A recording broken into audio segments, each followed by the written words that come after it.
Hi friends, it is Easter morning, the 17th, I believe, of April.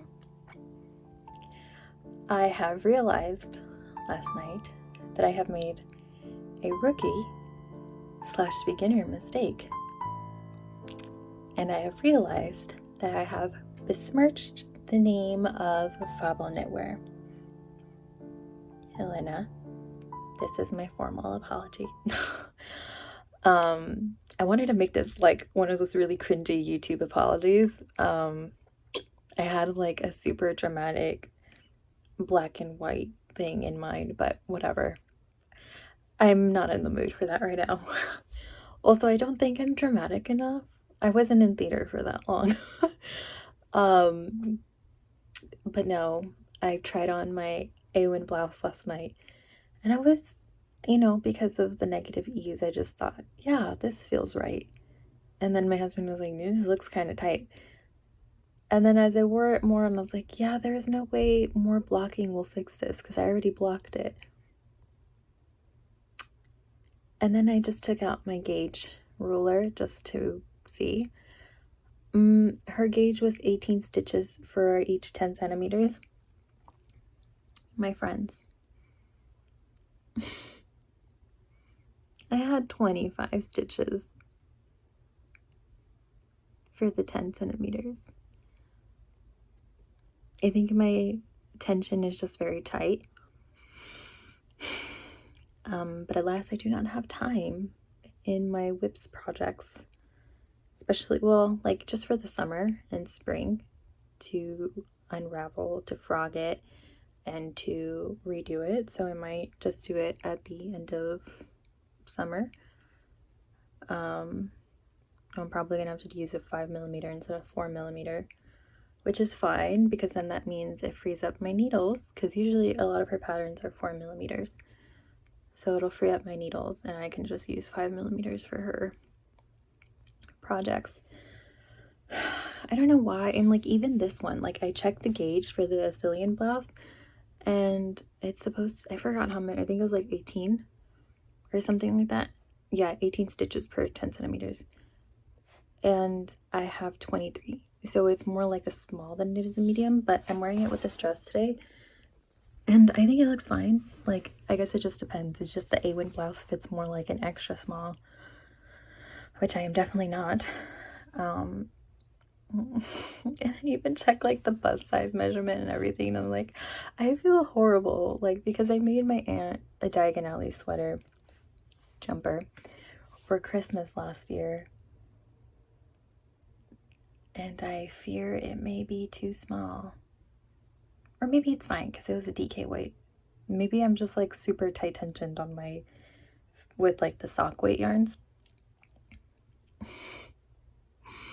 And if it is too tight, my aunt has not complained, and bless her soul. But if she's watching this, I can fix it for you. I will gladly redo it for you if you'd like. I have extra yarn too, although it shouldn't take up more yarn because it just depends on the gauge, right? No wonder, because once I was done, I had like 3 tiny little mini skeins of, like, I mean, more than mini, they're not mini, like scraps of the yarn, and I was like, this doesn't make sense. But then too, with my paysan blouse, it fits fine, but it might be because it's kind of like billowy anyway, so it might be like a small. Geez, when I make my other one and then the folklore blouse, I will definitely be swatching. I don't know why I just don't swatch for Fable Knitwear's designs. It might be because I just really like them and I just want to go straight into it, but do not be like me. Always gauge swatch, okay? It's just so silly, right? Because I gauge swatched a lot for petite knits, and then of course test knits you have to gauge swatch, like they want to make sure it's going to be the same. But 2 years in, still not gauge swatching every time. Learn from me. Be better than me. We are all learning and growing, and I am doing my best. I am listening to all of your conversations and all of your concerns concerning swatching. I will do better in the future, and I will swatch way more often. Okay, friends, hope you had a happy Easter if you celebrate. If not, hope you had a happy Sunday. I'm off to an Easter lunch. Look, isn't this cute?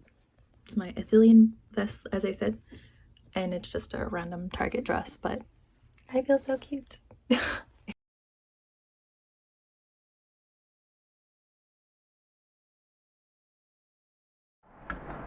Hello, and welcome to another episode.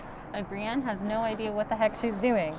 I have this table that I'll show you in a little bit, but bought it at an estate sale, and I'm gonna sand it. My experience in sanding other projects definitely needed a mask, and even though I'm outdoors, it can still inhale it. This is definitely not knitting related, so I will try to include a timestamp if you're not interested in any of this. My wonderful stepdad a while ago let me use his electric sander, or let me borrow it, but honestly, I just go to Home Depot and like try to pretend like I know things, but I don't know things clearly. So my stepdad has like all of these like grit sandpapers, but like I literally do not know how much, like how coarse it is. So I just bought this one. It's 220 apparently. That's what it says. So I wanted to see if I could possibly like put it on here. I even bought like a hand one, but I'm gonna return it because I don't really think I need it. This is like pretty chaotic, but I'm definitely gonna knit in a little bit, but I just really wanted to restore this table too. I bought this dark walnut stain as well as a paste wax to put on top of it once I'm done. I have this to put the stain on, and this to put the stain in. Yeah, so I wiped this down yesterday. I'm probably gonna wipe it down again. It's a little windy, so that's why I have the lab mic. Hopefully y'all can hear me. And hopefully you don't hear the wind as much. If not, my dear husband is gonna be editing this, so I hope he doesn't hate me too much for his ears. And hopefully you guys can't hear the wind because it is kind of windy right now, if you couldn't tell by my hair. Also, my hair is kind of wild today. I didn't actually get to style it that much, so I feel like the skater boy who like likes girls that aren't like other girls, you know, and probably like rejected you for prom, even though like he was kind of like slimy, you know what I mean? Like, you know, there's some people that kind of just like look like they, like, I don't know, you know, like they probably thought they were so like all that because they were kind of funny. Anyway, going on a tangent, but yeah, so I will be back. I don't think I'm going to be able to use this. I'm probably going to have to sand down the top layer of this, but I will show you before. So here it is. My balcony is incredibly small, but if I had the leaves up, because it's apparently called a drop leaf table, it would take up the entire balcony.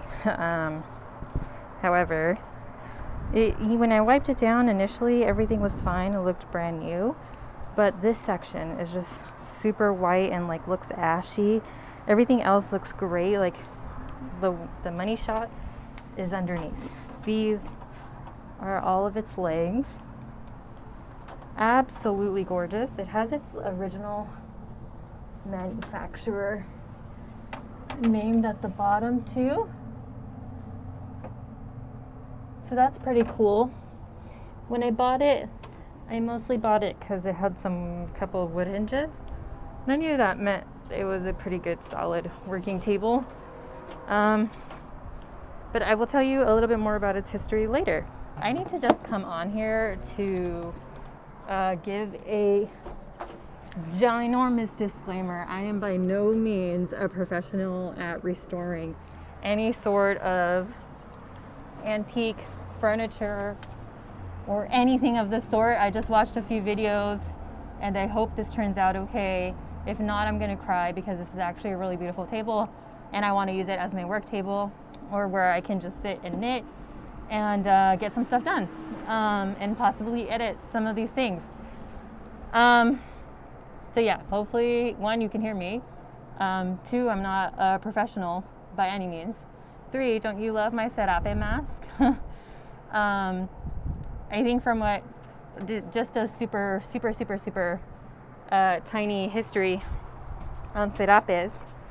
You know how the Scottish have like the tartan, and it was like before it used to be for specific families and such. So apparently the serape in Mexico used to be a form of being able to distinguish families from one another. Now there's not really a common like understanding or like common coloring for families or towns or anything like that. Now everybody just kind of wears a serape, and it's kind of just connected to Mexico. But yeah, so I love it. It's kind of cute. It's kind of fun, fresh. Anyway, I'm gonna go ahead and get started on this. I really hope I don't mess it up. I'm not gonna repaint it or refinish it or make a new finish. I'm just gonna use this restore a finish, and on the instructions it says to sand it down a little bit. And from other people online who restore antique furniture, they use 220 just to get a little bit of the coating off, and that's about it. So yeah, we'll see how this goes. Okay, hi friends. I've been in and out of my balcony. It's been about 3 hours or so. I'm just doing the second coat on one of the panels. I've done 2 coats so far. The legs, as I mentioned, were pretty good. I just took off some of the dust. Tried cleaning it really well with an old t-shirt. And yeah, everything's looking really good. Did not need like a handle or a power sander. There you go, power sander. I could do it with my hands pretty easily. It was pretty easy to get through. There wasn't like a thick coating over it. I don't think that the wood is sealed. So I got some wax for that because the company that I got the stain from said do not use urethane, whatever, coating on it. But it's looking so great. Like the wood just took in that stain so well. It looks so nice and shiny in the sun. I got it looks like a pretty close match, honestly. I got like a dark mahogany, something like that. It looks great, so I'm really happy about that. I guess I wanted to talk about, I wanted to talk about the history behind the table because I thought it was interesting. You might not think it's interesting, but I don't know. I really like antiques. I like what I like. I don't know. I don't think I have a specific time frame of like furniture that I like, but also I don't think I know. Well, okay. I love ornate pieces. I love like old 1800s, mid 1800s, late 1800s furniture. But again, I studied. Well, I guess not again. I didn't even mention it. I studied 19th century British literature, mostly mid to late 19th century British literature, and then early 20th century, like just before Victoria died. So that's like usually the era or the realm, time frame that I have mostly had my obsessions. So like literally anything that resembles the 1800s, I'm all over. This specific table that I bought at an estate sale. The estate sale was in a pretty nice neighborhood, and I had the intention of buying a dinner table, and I was kind of hoping like a long dinner table and smaller, shorter to the ground, because when I first moved into my place, I had gotten like a really tall, like bar stool style table, and then the clearance from the bottom of the table and my chairs that I had got were way off. I did not measure that right, so it was really hard to even like sit. I'd have to sit. Basically, only my knees were under the table because my thighs didn't fit under the table. So now we just got a plain dining set from like IKEA, but this table was so beautiful, and it was like $250, but because we went on the last day of the estate sale, it was they were having a sale for like 3 days. So because it was the last day, they did everything half off. So it was like 100 something.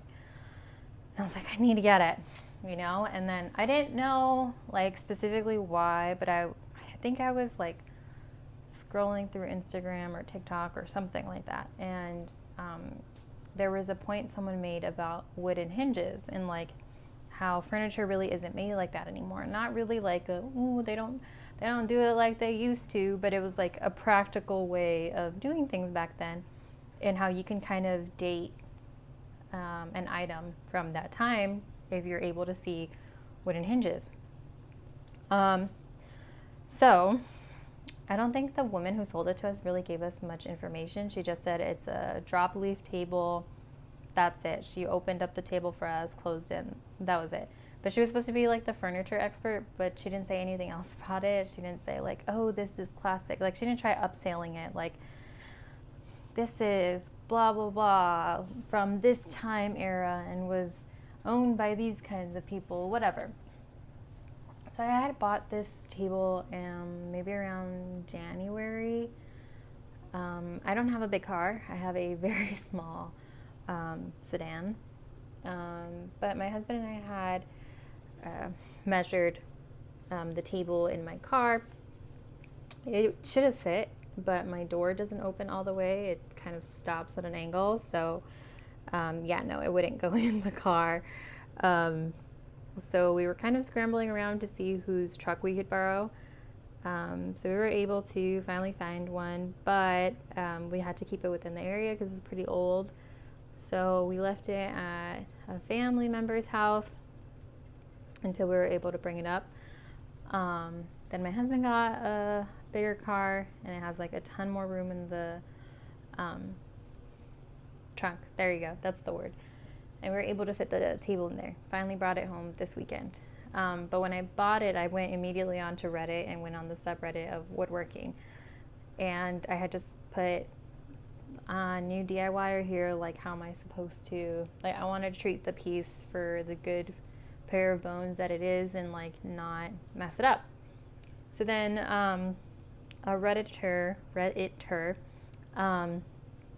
suggested and gave me a link to a YouTube video of a man basically describing this piece of furniture that he found on the side of the road. And it was a drop leaf table. So he's talking about how in the late 1800s, they're usually made for middle class families who needed a lot of space during the day and then needed a long table to eat at. So this got kind of like, I just watched it because I was like, okay, I'm not going to watch it until I have the table with me, right? So now I have it with me, watched it this morning, which it's Tuesday, April 19th. So I watched it this morning, and it kind of went through, like I said, the guy kind of was like, oh, they were potentially a carpenter, but also had a different job or something like that, you know? So then I looked under, and I watched a few more videos like that, and then I looked under the table that I had purchased and saw the name Abernathy Furniture Co., and then it gave the specific maker's name and the inspector of the table. And I thought that was so cool. So immediately I looked it up, I Googled the name of the company, found out that they were from the USA. They were established in 1856. After the Civil War. So they started in Leavenworth, Kansas, and then moved into Kansas City, Missouri. Do with that information what you will. That information is available. I think it's like a Kansas the state of Kansas has like an archive website, and then they also just have a website documenting their state's history, and I guess the Abernathy Furniture Co. was very, very popular in that time. So they were established in 1856, as I already said. I looked up the Maine Brothers troop, or his infantry. They fought for the Union. But like I said, do with the information what you will. And then he went to Missouri, and they stopped making furniture in the 40s/50s. So I thought this information was all really cool because I love the mid to late 1800s, mostly British, but it's still pretty cool. And then, I don't know, I guess I was thinking about it for a while, and, you know, like, this isn't a table that was meant or made for me, because I was thinking about the first video that I had watched, and all these questions that this woodworker had. He was like, you know, you can get a good indication of who these tables were made for. And then also, like, any of the extra furnishings on the leg, if it had like a couple of turns on the leg, then it was probably a middle class family. But if you saw more than that, more than a couple of them, then they were probably for, you know, a richer family. And then I was just thinking about the 1856, and obviously the reasons why we were even in the Civil War. And just thinking about my family history too, from Mexico, and just kind of thinking like, this table wasn't meant for me. Like, it wasn't made with people like me in mind, but it's really cool that I have this piece of history. But it's just definitely, like, it's crazy because it's also from the south of the United States, and it ended up on the West Coast, like southwest coast, right? So it's just really crazy, like, how these things are traveling through. And I mean, who knows, maybe they had like different offices everywhere, but it's like it started there, and they become more renowned in the area that they lived. I looked up other pieces too, and they have like some seriously like beautiful craftsmanship, beautiful dressers. But again, it was definitely not made for people like me, or I would not have had enough money to have a piece like that. And now I literally just bought some refinishing stain and some wax to seal it, and it's gonna be great. But yeah, so very excited for this table to be finished. It's almost done drying from the second coat. I even did a couple of the legs because some of them had like a few scratches on them that I was able to buff out with the sandpaper. But it's looking great. It's looking so good, and I can't wait to just like knit on top of it. And I'll probably start filming. Oops, sorry. I'll probably start filming some of my videos on that desk, or just working on stuff, or researching, or buying more yarn on that desk. So I'm very, very excited. And yeah, plus, like I said, I really like old antique things. I'm always on like Poshmark and Etsy looking at old stuff. I really like this has gone like way off topic, but like, I don't know if any of you guys have seen this. Oh, I tapped the mic again. I'm so sorry. I don't know if any of you guys have seen the Lenox Spice Village. It is so obscenely beautiful. I want every single one of them. But they're like, it depends on the seller, right? But it's like $15 each spice. And then a lot of people who are like on the east, like northeast of America, obviously, are able to find them in like thrift stores for like the whole set for $25 for the whole box. I can't find that here. I have to purchase them on Etsy from people in the northeast, and they're $15 to $25 each spice container, but they look so cute. And if, California didn't have a whole bunch of earthquakes, I would have them like well on display. I would definitely need like a mounted cabinet that like locked or something. I don't know, in order to keep them safe and like well preserved. But when I saw them and I was like, oh my gosh, these are so cute, and even showed my husband, he's like, they look like grandma stuff. I'm like, I am a grandma. Like, that is my life's calling, is just to be a grandma. Like, I don't care. But yeah, so I have that. I just love, vintage things, but like actual vintage pieces, not like this was 10 years ago and the young people are calling it vintage. Like, I don't know. Like, vintage to me isn't my my childhood.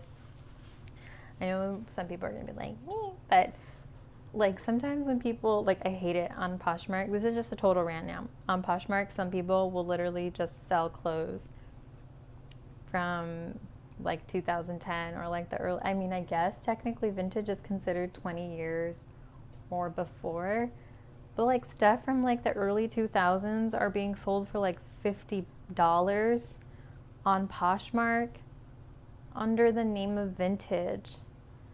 And I'm like, oh my gosh, this isn't even worth anything. But I mean, to me, vintage would be like 90s and earlier, but I guess everyone has their own definition of vintage.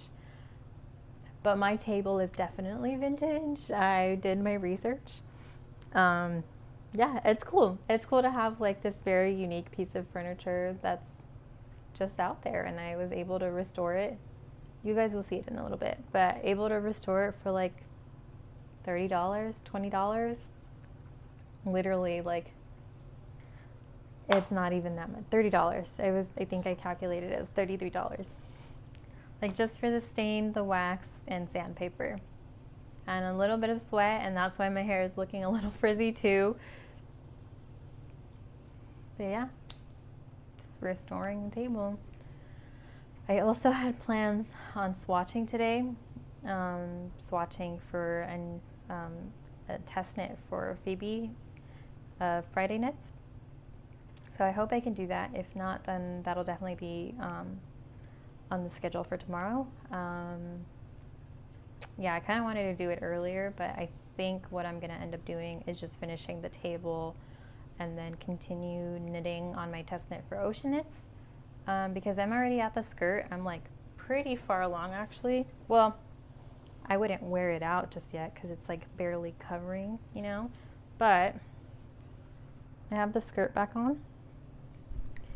And I mean, I guess it could be like a very, very cute mini dress I'm not really a mini dress girl. I don't really I wish I liked them because there's a ton that are cute, but I just don't feel comfortable in them. But yeah, they're like very high thigh length right now. And I kind of want it like knee length. So I have quite a bit to go. I also went to a new yarn store that just popped up in my city, and I got a few things, but I think I'll wait to show you guys. I kind of want to wait for the podcast, like the big yarn podcast of like finished objects, which I probably will only have one, but that's okay, friends. We advocate for slow fashion, so it's fine. And I'm mostly telling myself that. But anyway, so finished objects, the whips, and acquisitions or things I want to knit next. So I kind of want to wait and hold off till then. I think I'm just going to leave it here. But it's fun, and then once everything's dried off, I will show you the table. Promise.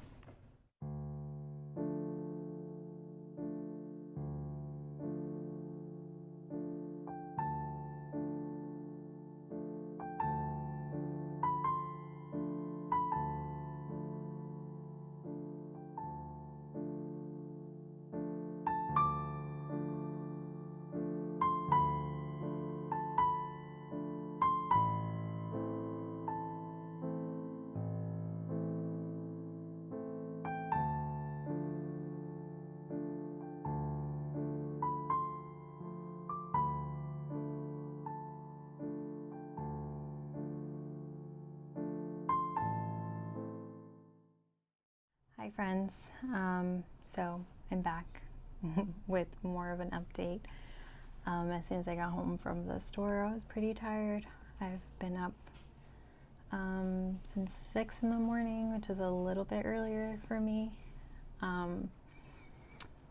But I came home, had some lunch, started prepping. I was making cucumber salad, the Korean style cucumber salad. So I was prepping that. I was prepping some salsas. It's like a kimchi salsa. I was prepping some guac. I was just doing a lot of preparation, and then had lunch. The podcast had already started, so I was watching the H3 podcast. And then I took like a 10-minute nap because I was so tired. And then I got back up, finished watching the podcast while prepping more. But I wanted to show my swatches for test knit for Friday knits. I think it's kind of interesting. But anyway, so one of them is this sport weight yarn with held double with merino. So this is the Superwash, the Lion brand Superwash merino. I don't remember the name of the colorway, but it's this really nice pink. And then the mohair, I don't know if you can really like see. Oh, there you go. You can kind of see it. The mohair is Plum Rose in Knitting for Olive. So that's one swatch. I actually have to measure it to see if I met gauge.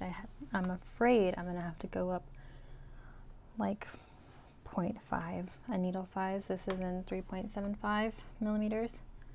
I feel like I'm going to have to go up to 4 because I think I have just a very tight gauge.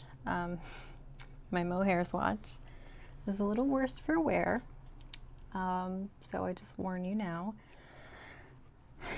So this top bit is the beginning, and then this little bottom bit is my cast off edge, and I completely did not think about the like way or the, what do you call it, like the nature of mohair, that I just cast off as per usual. But I'm not really sure if there is a proper way to cast off mohair. It's just like very stiff though, so I can't even like stretch it out. So I have to be very like, basically I'm gonna have to bring out my gauge tool. I can't just measure it with a measuring ribbon. But it's a very beautiful color. I think mistakes in mohair. So this is the first time I'm using it by itself. Like I've used a lace weight in accordance with another yarn, mostly fingering. Also, yes, this is a new setup. I am filming on the table that I just revamped. This is I guess you could call it our little office. This is my little bookshelf behind me. If you can't see any of the books, I thought about filming right in front of it. But then where the window is, oh, there's the mohair. Where the window is, it would be kind of like a weird light on the side of my face. And I prefer having a bit more of a like direct natural light coming in. Also that Frankenstein's monster my sister drew, and I called dibs on it right away because Frankenstein's one of my favorite novels. I know, it's kind of basic, but I like it. So yeah, so anyway, so those are the gauge swatches I did. So I have been up to some knitting. This one I did a few days ago. I don't know if it's just me. I'm pretty sure this is why people don't like swatching, but I feel like swatching takes so much longer than just knitting. Maybe because it's back and forth, and also because I get not discouraged, annoyed, frustrated if I don't meet gauge, like the same gauge as the designer. So I kind of I'm like hopeful that I will meet gauge, but at the same time I'm like, if I don't meet gauge, then I'm going to have to do this all over again, and then it's just taking more time from me actually being able to do the pattern. So I don't know if that's just me, but I feel like it's not, because I think that's why a lot of people don't swatch or don't like to swatch. But it's a test knit, you know, I want to make sure I'm putting my best foot forward, and I think I just need to swatch in general because As I mentioned earlier, my poor Fabo knitwear does not fit me. It's about 2 to 3 sizes too small because I didn't swatch. And look at how different these swatches are. Look at that. I feel like I'm gonna have to go half a size up on the mohair, but I'm not sure yet, as I've said. I think, or yeah, because I think I'm about, like if I measured up here, I think I'm about half a centimeter off of the actual gauge, so we'll see. I also have been working on the Made You Love dress a little bit more this week. It's funny because we were kind of talking about the deadline, and I was a little nervous because I thought I wasn't going to be able to finish this in like a deadline or a timely manner, because I feel like the skirt, I don't know, I thought about doing it a little bit below my knees, but also like I guess when you take in height, and then one of the girls in the group chat brought up like the different ways that your body is shaped, like if you have a bit of a bigger butt, might take a little bit more yarn, because you know, sometimes dresses rest there, or it doesn't like sit like flat on your body, like it sits on your curves and your edges. So that's why, you know, I think it just depends on your body type, how long you have to knit. So I had 10 balls of yarn at the beginning of this, and this is the top portion. I need to take out the stitch markers at the underarms, and then that's the skirt portion. So I'm making pretty good progress. The only thing is it's like slightly like below the, like,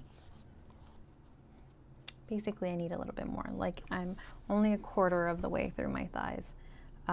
So I wanted it to be like at least knee length or like slightly under it.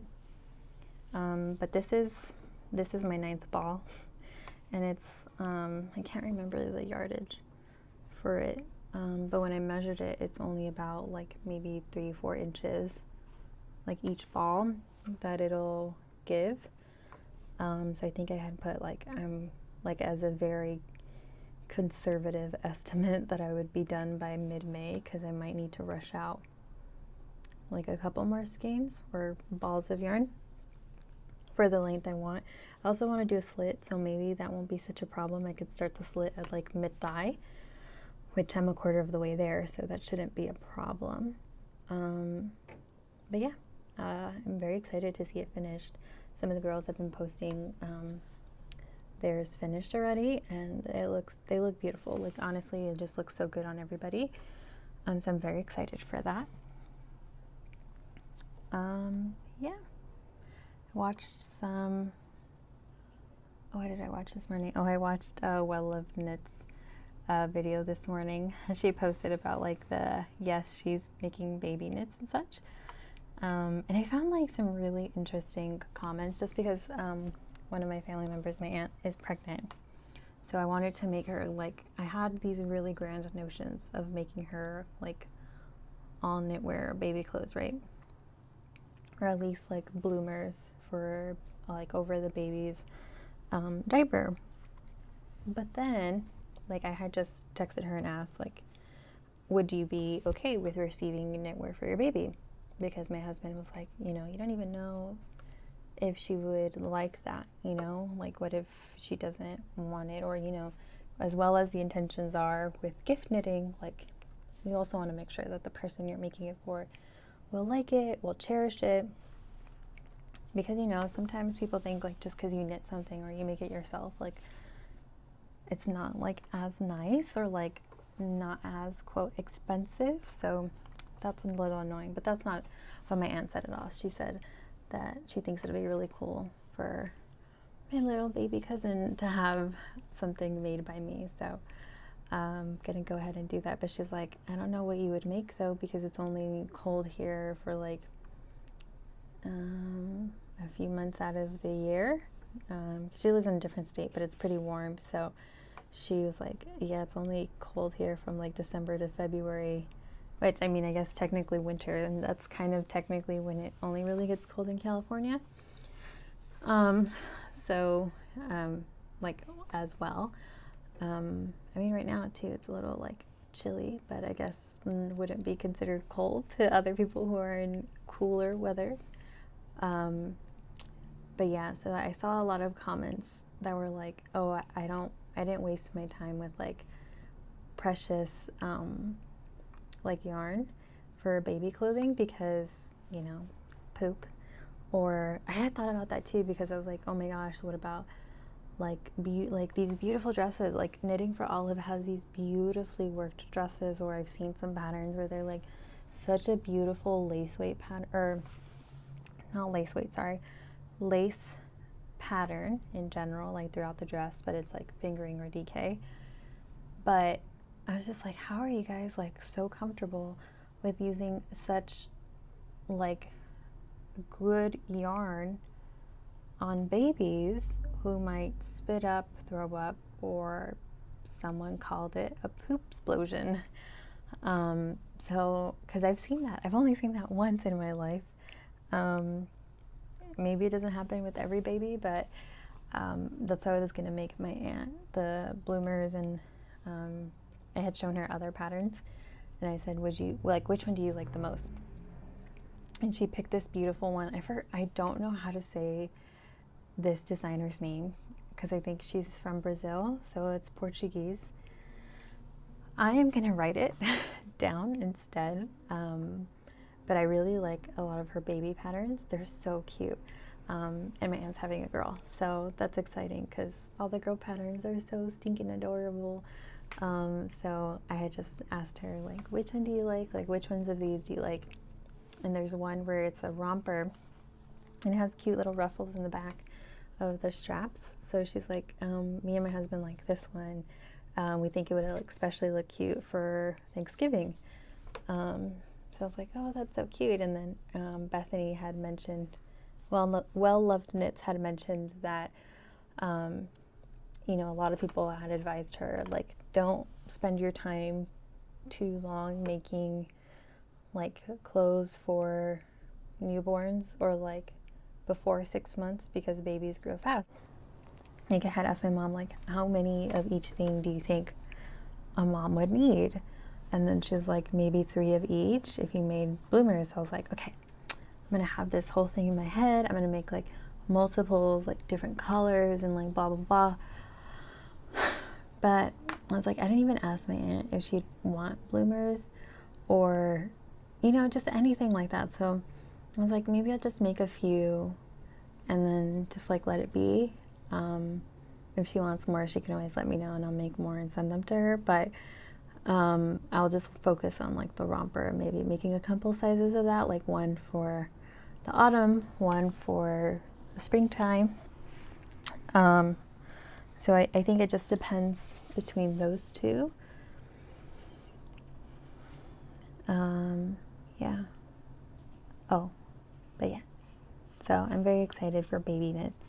And yeah, I gotta make that next. I was like so overwhelmed with how cute baby clothes are, and I really wanted to make a ton. I wanted to buy all of the petite knit baby clothes, and then the designer that I had mentioned that I'm really already making the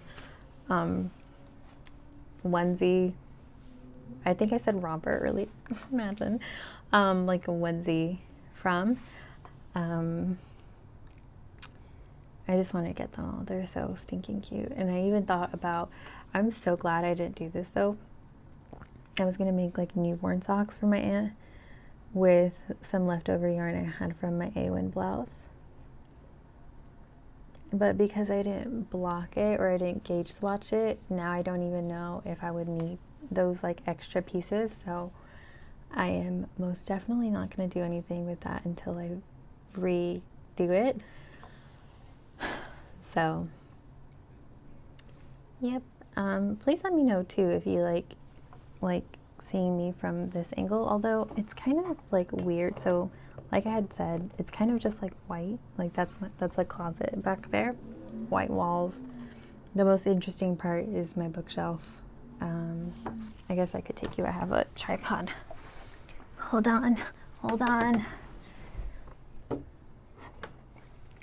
Okay, so this is my bookcase. This is a lot of my British books that I have. This is a really beautifully done edition of Pride and Prejudice. My grandparents gave me that little sculpture. Very cute, very cute. Anyway, continue on. Little travel section. Our friends gave us this Lego set of like a couple of Legos getting married. My husband plays piano and his sister gave him a little piano one. I need to fix my book, so please don't judge me. That's one of them. My friend gave me this cup, so I don't actually use it. I just keep it there for safekeeping. Our friends also gave my husband this Lego set for his birthday, I believe, or Christmas. Can't recall. And then we get to some of the American / British books, like my big anthologies. I thought I was going to go to get a PhD, and then I realized I didn't really want to be in academia for that long, so yeah, no, that's not happening. Then I have some children's books. I love Winnie the Pooh. Pooh has my heart. I have some children's books and young adult. I also have more in boxes that I put away a while ago. And then this is a little comic book that I think is actually funny. The Big Mushy Happy Lump by Sarah Scribbles. I have some, what do you call them, coloring books. And then I have some of my knitting books right there. Just a couple, and then some of them are like textbooks and stuff that I still have. I have no idea what to do with. But yeah, so if you prefer this angle or the other one with the photo, please let me know. The one with my photo, actually, funny enough, is by my dining room, or is my dining room, technically. So yeah, so let me know which one you like better. I like this area just because I like the lighting better. Like I used to do all my Zoom classes from here, and I wouldn't even need to put any like filters on my Zoom. It made my face look a lot better. I mean, right now, my face does not look good right now without makeup, but it's a life, you know, people break out. But yes.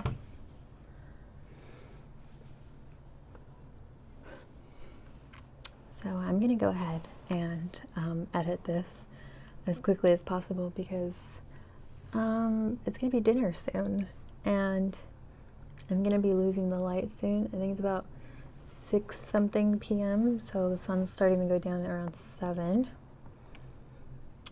Yeah, I'm gonna try to edit this as quickly as possible. So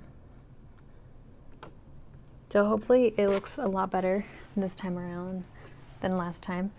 The first time I was really nervous, so I edited most of it myself. This time I'm gonna have my husband help me. I think last time he said I mentioned him a few times, so he's gonna be happy that I mentioned him again. Because I just talk about him a lot. I don't know what to say. I do. I don't know, he's like the main person I talk to all the time. And he's now starting to, I don't have to explain specific like knitting phrases anymore. Now he kind of knows. So that's very, very nice. I don't have to explain if I say like, oh, I have to frog this. Like, I don't have to tell him like, oh, that means I have to take it apart and do it again. He already knows. As soon as I say frog, he's like, no, why? Like, can't you just fix it somehow without frogging it? I'm like, no, I wish I could. Frogging's always the last resort. I don't know why I said that, but yeah. So, hi, too. That was for my husband because he's going to be doing a second run through, so that way everything sounds good. You guys don't have random like white noise in the background or our air conditioner sound in the background or wind. He's a lot more technical about that stuff, so if you like this episode or vlog, a lot more than last time than he used to think. Okay, I'm just gonna cut it off here because if not, I'm just gonna keep talking. So I hope you have a good one. I have a little bit more planned this upcoming week. So Sunday there's a book festival in California, so I'm probably going to be going to that. And possibly we'll be knitting while there or on the way there. We'll definitely take a look out for tote bags. I love tote bags, and they're always handy to put projects in, so I love it. I also did, I guess I don't have it with me right now though, so I'll probably just show it in my podcast. I'm going to try to do that in kind of like everybody else. Realistically, it's not really anything new, right? Knitting podcast isn't a new thing anymore, which is fine. I feel like it's like we're just all, it's like a big share and tell, and I love that. I think that's super freaking awesome. And I don't know, I used to always have fun at share and tell, so why not? Anyway, I can just join in too. I have a little notebook that I usually tend to mark off my rows with, or write down like gifts I was going to make, gifts I would be making. But then, I started ripping pages out as soon as I was done with it. So then I was looking through, I usually, when I was younger, I wanted to be a writer, so I've gotten a ton of notebooks. However, I feel very specific about my notebooks, so most of them I donated, but some of them, like, because they're like spiral notebooks and stuff. But the one I have, it's a specific brand in the US. I don't know if they have it in the UK, but it's called the Decomposition Books. It's made from recycled materials. It doesn't look as boring as a composition notebook. I know that sounds like, it just sounds insane, but it's not as boring as a composition book. It has very interesting drawings on the cover and on the inside. So I really like those. I think they're a lot of fun. And I use them quite a lot for my master's program, because I just thought if I had to take notes by hand, because a lot of them didn't want you to use electronics in class, then I wanted to look fun and nice. And I had an extra one, so I'm going to use that one as my next knitting notebook. But I was really looking for like a way to format it, because I'm like, what should I put in here? I know some people put like their stash, some people use Ravelry. I'm very much like Tiffany, where I don't know too much about Ravelry or about using it. I just specifically use it for patterns and just to look at other people's like notes and such. But then I was thinking too, like with testing also, I should probably start doing that. Like, I don't know, like with the Made You Love dress, like I used 10 skeins, I'm this height, or like this is whatever. So just to help people, because I do like looking at people's notes, and I tend to wish more people had notes other than just the picture, because I don't know, like some things would be really helpful to know. Like, anyway, I don't want to get into it too much, otherwise I'm going to keep talking, and I already said I'm going to go now. But no, yeah, so I was trying to figure out like, how should I format this? And then I remember on one of Tiffany's streams, I've seen it before, where she opens up her knitting notebook, and then she has like her projects, and then separates them into months, because that's what she wants to get done that month, and we'll cross them off later. But then she also opened up to another page where it was like her crochet crush projects that she wanted to do, and then I saw like her needles sets written down, like her interchangeables and stuff like that, and I'm like, that is a perfect idea. Also, I'm very sorry if like my focus keeps shifting. I'm like trying to remember to just look at the camera, and then sometimes I just look here at my screen. But yeah, so I think that I really liked it. I even went back on the stream and was like double speed going through the whole video, trying to find the specific page and like screenshotting it, and trying to like think of the same thing. And I know she mentioned, or I think someone mentioned in her stream, like, oh, she should do notebooks too, and like stationery. And I'm like, yes, you should do it.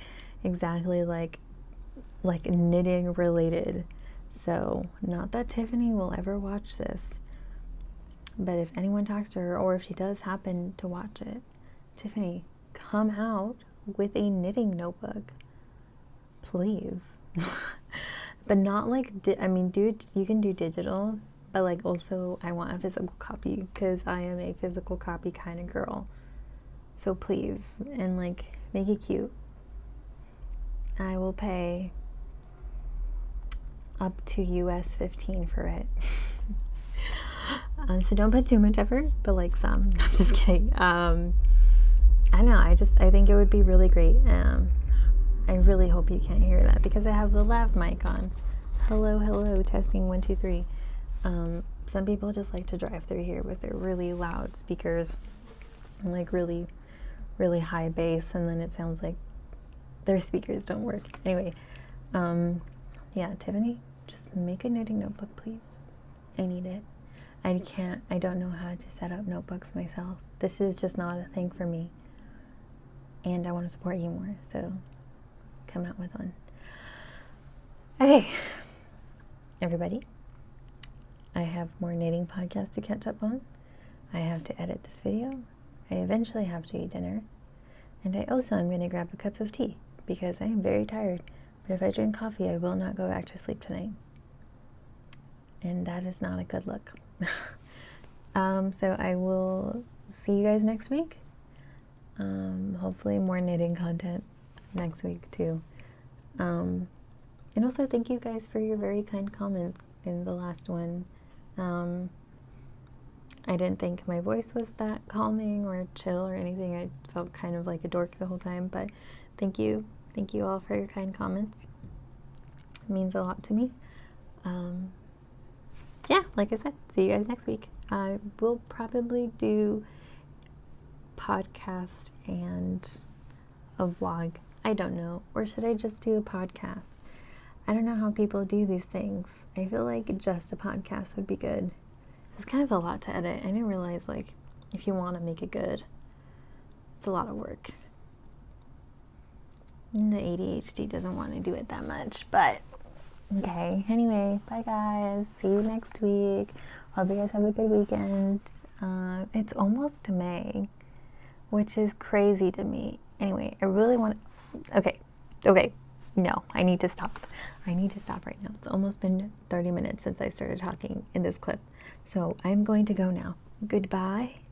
I hope you have a wonderful weekend, a wonderful week.